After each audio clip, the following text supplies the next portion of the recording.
हम सबको पता है गुरु प्यारियों कि हमारा एक ज़िंदगी का मकसद है, ठीक है।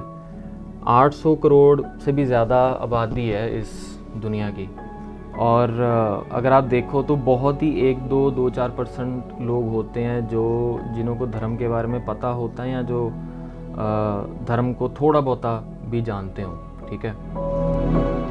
आजकल धर्म को काफ़ी एक नेगेटिव वे आउट से देखा जाता है कि लोगों को लगता है कि धर्म की वजह से पाखंड बढ़ते हैं या धर्म की वजह से लड़ाइयाँ होती हैं, दो डिफरेंट धर्म के लोग एक दूसरे के साथ नहीं रह पाते जस्ट बिकॉज ऑफ धर्म, ठीक है। लेकिन ये सारी जो चीज़ें हैं ना, ये अफवाहें और ये जो नेगेटिविटी धर्म के लिए जिन्होंने फैलाई है, वो लोग किसी गलत मकसद से अपना जीवन जीते हैं और उन्हों को धर्म के नाम पर लोगों को लड़ाने में बड़ा उन्हों का अपना फ़ायदा होता है। तो मैं धर्म की बात इसलिए कर रहा हूँ क्योंकि आज ना हम जो भी चीज़ें हम समझने की कोशिश करेंगे वो आपने इस वे आउट से समझना है कि हमारी ज़िंदगी की वो पहली प्रायोरिटी है। हम कई बारी क्या करते हैं कि अपनी ज़िंदगी में और सारी चीज़ें जो हैं उनको ज़्यादा प्रायोरिटी देते हैं और धर्म को इतनी प्रायोरिटी देते नहीं, क्योंकि कलयुग का समय चल रहा है गुरु प्यारियों। इट्स वेरी इजी कि हम धर्म को इग्नोर कर दें, अपने जीवन के मकसद को इग्नोर कर दें और बस पैसा कमाने के चक्कर में और नॉर्मल जो ज़िंदगियां लोग जी रहे हैं वो जीते जीते ख़त्म हो जाएं। नहीं गुरु प्यारियों, हमारा मकसद है एक। गुरबाणी में गुरु महाराज कहते हैं, भई प्रापत मानुक दे होरिया, गोबिंद मिलन की है तेरी बरिया। हमारी बारी है गुरु प्यारों अब कि हम उस गोबिंद से मिल सकते हैं, उस अकाल पुरख से मिल सकते हैं, ठीक है। तो हमारा ज़िंदगी का ये एक मकसद है और ये मकसद को हासिल करने के लिए कुछ तौर तरीके बनाए गए हैं, कुदरती सिस्टम बनाया गया है अकाल पुरख जी की तरफ से, जिसको फॉलो किए बिना कुदरत तक पहुंचा नहीं जा सकता, अकाल पुरख तक पहुंचा नहीं जा सकता। वो जो सारी रोल्स एंड रिस्पॉन्सिबिलिटीज़ होती हैं जो हमें धर्म में रह के निभानी होती है, उसमें से एक बहुत ही बड़ा, मैं तो कहूँगा कि मतलब सबसे बड़ी प्रायोरिटी वाला जो एक टॉपिक है उसके बारे में आज हम गुरु प्यारों बात करेंगे। मैक्सिमम लोगों को इस मर्यादा को निभाने में बहुत ज़्यादा मुश्किल होती है क्योंकि इसके दो बड़े रीज़न्स हैं। एक रीज़न ये है कि कलयुग का जो इम्पैक्ट है, जो ताकत है कलयुग की, वो बहुत ज़्यादा है और वो अपनी तरफ से पूरा अटैक करने की कोशिश करता है कि भी हम वो मर्यादा निभा ना सकें।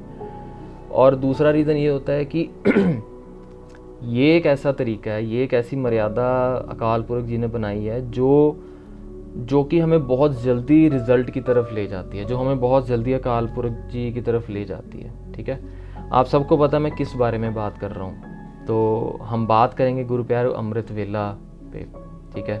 एक ऐसी चीज़ जिसके बिना एक सिख की शुरुआत नहीं हो सकती, ठीक है। ये बात ध्यान से समझना। कई बारी हम लोग समझते हैं हम और मर्यादाएं निभा लें, अमृत वेला निभाना मुश्किल है तो हम वो नहीं निभाते, हमारा कुछ ना कुछ भला तो हो जाएगा। गुरु प्यारों कुछ तो थोड़ा बहुत चलो भला हो जाएगा, बट ऐसा कुछ एक्सपेक्ट मत करना कि अंदर आनंद खेड़ा बन पाएगा या वो रस बन पाएगा या वो एक कभी ना ख़त्म होने वाली जो एक खुशी होती है जिसको गुरबाणी में काफ़ी जगहों पर बताया गया है, उस जगह तक हम पहुंच पाए। नहीं, अमृत वेला के बिना ना हम पहुंच नहीं सकते।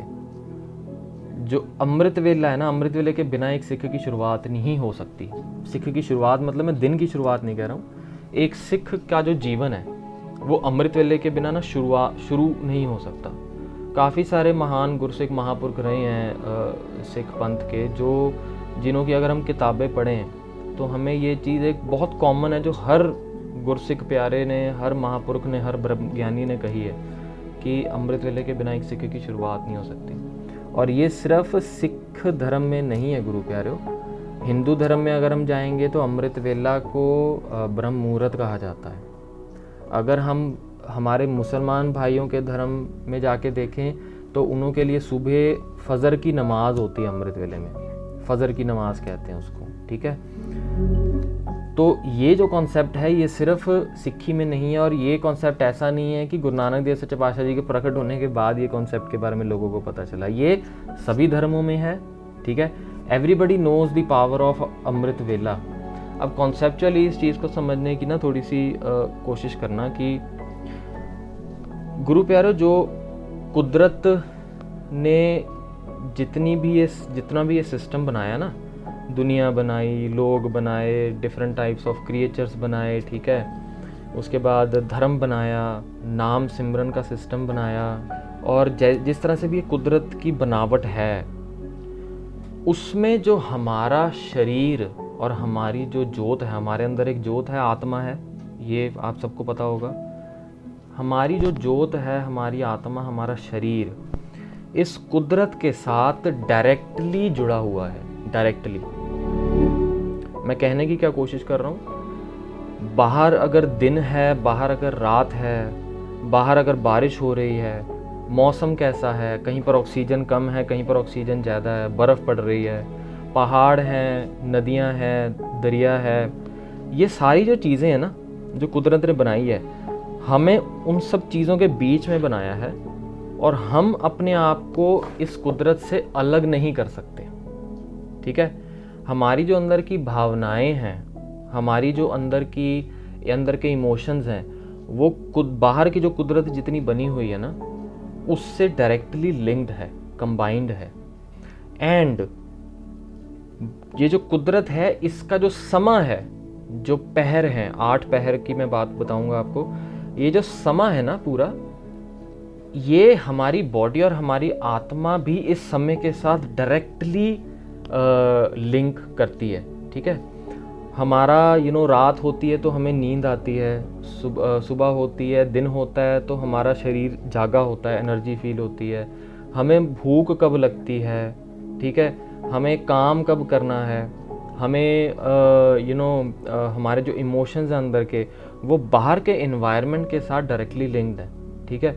आप ध्यान से देखना, ऐसा कभी नहीं होगा कि भी आपको बे टाइम भूख लगे या आपको बे टाइम नींद आए। ठीक है। वो अलग बात है, आजकल जो कलयुग का समय चल रहा है, काफ़ी चीज़ें ऊपर नीचे हुई पड़ी हैं। ठीक है, उनके बारे में मैं बात करूँगा, बट मैं समझाने की ये कोशिश कर रहा हूँ कि जो कुदरत ने जिस तरह का समा और एनवायरनमेंट बनाया ना, हमारी बॉडी, हमारी आत्मा उससे डायरेक्टली लिंक्ड है। इसका मतलब क्या है कि कुदरत ने जिस टाइम पे जो चीज़ करने का समा बनाया है, वो उस टाइम पर अगर की जाए तो वो बेस्ट होती है हमारे लिए, और हमारे लिए सबसे ज़्यादा बेनिफिशियल होती है। ठीक है। उसी में ही मैं अमृत वेले की बात बताना चाहता हूँ कि 8 पहर होते हैं गुरु प्यारे दिन में, जो हमारी 24 घंटे की घड़ी होती है ना, धर्म ने उनको 8 पहर कहा गया है। उसमें धर्म में 8 पहर कहा गया है, और 1 पहर 3 घंटे का होता है गुरु प्यारे। ठीक है। 4 पहर रात के होते हैं और 4 पहर दिन के होते हैं। ठीक है। और अमृत वेला कौन सा होता है? रात का जो आखिरी पहर होता है। 1 पहर 3 घंटे का होता है, शाम के 6 बजे से पहला पहर रात का शुरू हो जाता है। 6 से 9 पहला, 9 से 12 दूसरा, 12 से 3 तीसरा, और ये 3 से 6 जो है ना, चौथा पहर, आखिरी पहर, इसको कहते हैं अमृत वेला। ठीक है। हर तन रतन जवेहर माणक, हर धनै नाल अमृत वेलै वतै, हर भगती हर लिवलाई।